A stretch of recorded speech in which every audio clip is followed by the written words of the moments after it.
کہ جب ایک عالم نے ان سے پوچھا جوان سے کہ کبھی تم نے امام کو دیکھا ہے، تو وہ اتنا پرہیزگار تھا، اس نے بولا ہاں 1 گھنٹہ پہلے اسی شہر میں تھے امام۔ تو اس نے پوچھا کہ کیسے اس مقام پہ پہنچتا ہے آدمی؟ تو انہوں نے ایک فارمولا دیا، بس کہا کہ اپنے آپ تک پہنچیں۔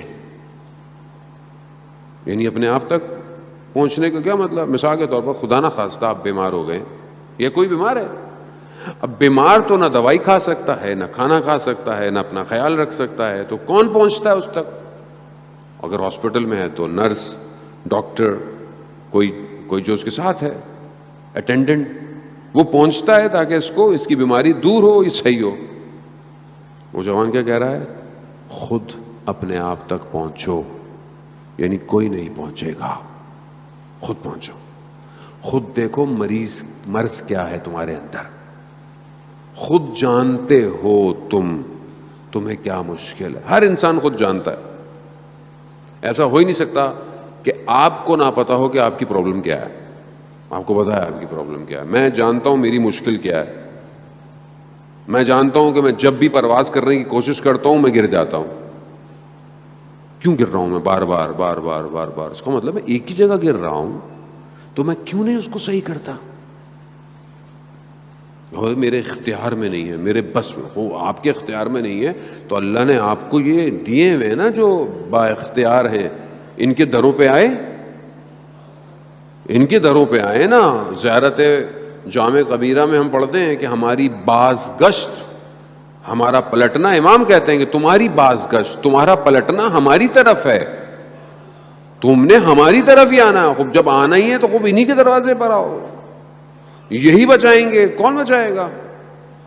کوئی اور نہیں بچائے گا۔ عزیزان محترم، خوب انہی کے دروازے پر آیا، ہر شخص ان کے دروازے پر آیا، مشکل میں آیا، ہر طریقے سے آیا۔ اللہ آغا انصاریان بہت بڑے عالم دین ہیں، کووڈ کی وجہ سے وہ بھی بہرحال اس سال مجالس نہیں پڑھ پا رہے ہیں، اللہ تعالیٰ ان کو شفائے کاملہ عطا فرمائے۔ وہ حرم امام رضا میں مجلس پڑھ رہے تھے، خادم کا ایک واقعہ بیان کیا انہوں نے۔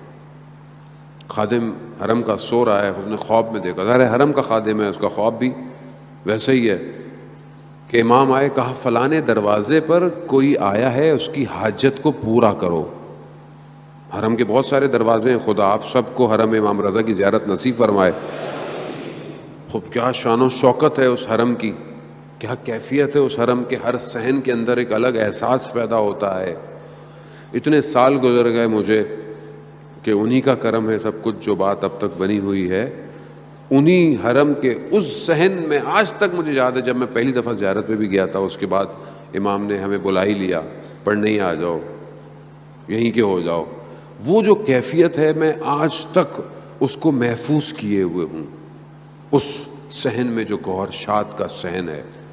اور آپ یقین کریں، میری پوری کوشش ہوتی ہے کہ چاہے میں 1 دن جاؤں، 2 دن جاؤں۔ ابھی بھی مولا نے مجھے اپنی ولادت پہ بلایا، وہاں پہ جشن پڑھنے کے لیے بھی، شب میں سحر میں جب میں وہاں جاتا ہوں، اتنی عنایت ہے، اتنا کرم ہے، اتنا کرم ہے، میں آپ کو الفاظ میں بیان نہیں کر سکتا۔